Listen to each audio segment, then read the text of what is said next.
आगे बढ़ते हैं। वज़ीर आज़म इमरान खान से उलमा कराम की मुलाकात के बाद मुज़ाहिरीन से मुज़ाकरात के लिए 12 रुकनी कमेटी कायम कर दी गई।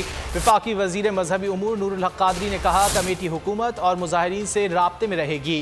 तंजीम जिम्मेदाराना रवैया अपनाती है और कोई ज़मानत देता है तो उन पर से पाबंदी हटाई भी जा सकती है। वज़ीर आज़म बहरानों से निकलना चाहते हैं। साहबजादा हामिद रज़ा ने मुज़ाहिरीन से तशद्दुद का रास्ता ना अपनाने की अपील कर दी। साद रिजवी की रिहाई का मामला अदलिया पर छोड़ दिया गया। वज़ीर आज़म इमरान खान कहते हैं, अदालत के फैसले पर हुकूमत को कोई एतराज़ नहीं होगा। ये भी बता दिया कि फ्रांस के सफ़ीर को निकालना मसले का हल नहीं। पाकिस्तान के लिए यूरोप की मंडियां बंद हो जाएंगी, जिससे महंगाई और बेरोज़गारी का तूफान आएगा।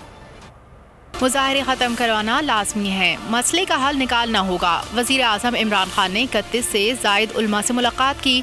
सूरत हाल, पाकिस्तान की मजबूरियाँ और अपना मौक़िफ़ भी बता दिया। उलमा ने साद रिजवी की रिहाई का मुतालबा किया, जिस पर वज़ीर आज़म ने कहा, ये मामला अदलिया के पास है। अदालतें साद रिजवी की रिहाई का परवाना जारी करती हैं तो हुकूमत को कोई एतराज़ नहीं होगा। फ्रांसीसी सफ़ीर को निकालने के मुतालबे पर वज़ीर आज़म इमरान खान ने कहा कि ये मसले का हल नहीं, पाकिस्तान के लिए ही मसाइल पैदा होंगे। पाकिस्तान यूरोप को 10 अरब डॉलर्स के एक्सपोर्ट करता है। फ्रांसीसी सफीर को निकालने पर यूरोप की मार्केट बंद हो सकती है, जिससे सनतें बंद हो जाएंगी।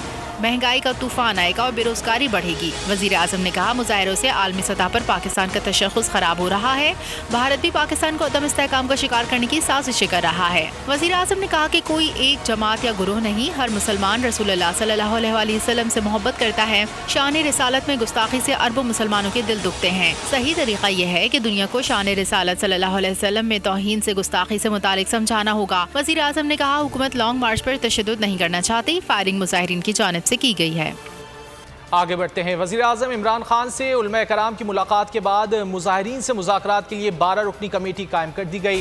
वफाकी वज़ीर मजहबी उमूर नूरुल हक क़ादरी ने कहा, कमेटी हुकूमत और मुज़ाहिरीन से राब्ते में रहेगी। तंजीम जिम्मेदाराना रवैया अपनाती है और कोई ज़मानत देता है तो उन पर से पाबंदी हटाई भी जा सकती है। वज़ीर आज़म बहरानों से निकलना चाहते हैं। साहबजादा हामिद रज़ा ने मुज़ाहिरीन से तशद्दुद का रास्ता ना अपनाने की अपील कर दी।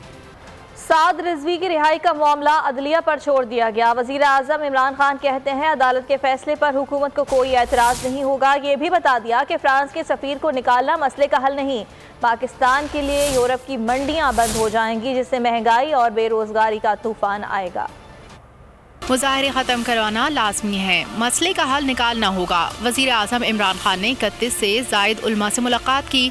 सूरत हाल, पाकिस्तान की मजबूरियाँ और अपना मौक़िफ़ भी बता दिया। उलमा ने साद रिजवी की रिहाई का मुतालबा किया, जिस पर वज़ीर आज़म ने कहा, ये मामला अदलिया के पास है। अदालतें साद रिजवी की रिहाई का परवाना जारी करती हैं तो हुकूमत को कोई एतराज़ नहीं होगा। फ्रांसीसी सफ़ीर को निकालने के मुतालबे पर वज़ीर आज़म इमरान खान ने कहा कि ये मसले का हल नहीं, पाकिस्तान के लिए ही मसाइल पैदा होंगे। पाकिस्तान यूरोप को 10 अरब डॉलर्स के एक्सपोर्ट करता है।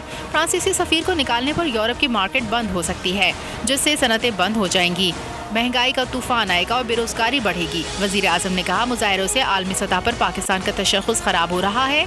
भारत भी पाकिस्तान को अदम इस्तेहकाम का शिकार करने की साजिशें कर रहा है। वज़ीर आज़म ने कहा कि कोई एक जमात या गुरूह नहीं, हर मुसलमान रसूलुल्लाह सल्लल्लाहु अलैहि वसल्लम से मोहब्बत करता है। शान रिसालत में गुस्ताखी से अरबों मुसलमानों के दिल दुखते हैं। सही तरीका यह है कि दुनिया को शान रिसालत सल्लल्लाहु अलैहि वसल्लम में तौहीन से गुस्ताखी से मुतालिक समझाना होगा। वज़ीर आज़म ने कहा, हुकूमत लॉन्ग मार्च पर तशद्दुद नहीं करना चाहती। फायरिंग मुज़ाहिरीन की जानिब से की गई है। सब्सक्राइब करें और बेल दबाएं ताकि कोई खबर रह न जाए।